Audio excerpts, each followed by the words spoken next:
The silica grate is 16 inches wide, 18 inches long, and an inch and a half thick. Our grate is made from an engineered polymer that will stand up to freeze-thaw issues as well as high heat.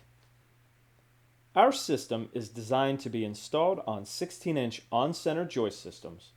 However, at altitude where snow load is an issue, we recommend 8-inch on-center.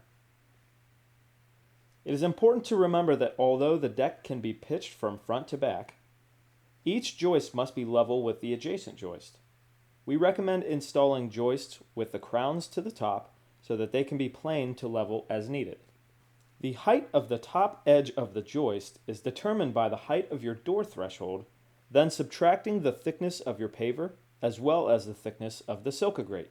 Before the silica grate is attached to a wood framing system, we recommend using the silica deck tape to protect the horizontal surface from standing water, mold, and mildew.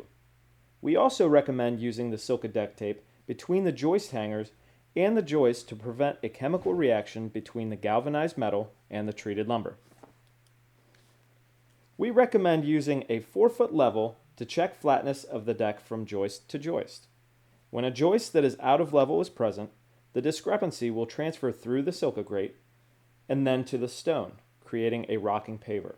This can be fixed by planing the joist to level. In the event that you miss a joist that is not level, it is possible to fix a rocking paver with the use of glue or a shim if needed. However, if the rocking is too severe so as to create a trip edge, the underlying joist should be fixed. The silica grate should be installed with the support straps facing upwards. This provides more gluing surface and is recommended on steps, as well as when installing the silica mat. The silica grate is attached to the joist frame with 4 number 9 deck screws 3 inches long. It's important to remember not to over-tighten the screws during installation. When starting the rows, it's recommended to start every other row with a grate cut in half lengthwise. Cutting the grate can be done with either a sawzall, a circular saw, jigsaw, or a table saw. Grates extending over the edge of the frame are cut using a circular saw and follow the edge of the rim joist. When cutting the silica grate to accommodate utility pipes, downspouts, or posts for railing systems, a sawzall or a jigsaw is used. It's important to remember that when cutting the silica grate, the cut edge will need to be supported either on a joist or with blocking.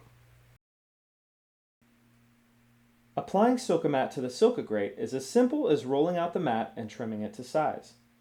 You may need a cutting surface underneath when using a utility knife or a pair of heavy shears. When installing porcelain pavers, our preferred installation method is to install on the silica mat. We recommend using standard interior tile spacers to space the porcelain pavers. These can be either left in place or removed when polymeric sand is applied.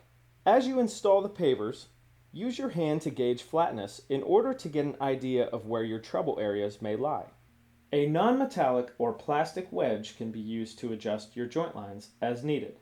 Once the polymeric sand is applied to the joint lines, remove the excess sand from the surface of the paver, then wet the joint lines as recommended by the manufacturer. Tape can be used to hold the sand in the joint lines at the outer edges of the deck until the polymeric sand sets up.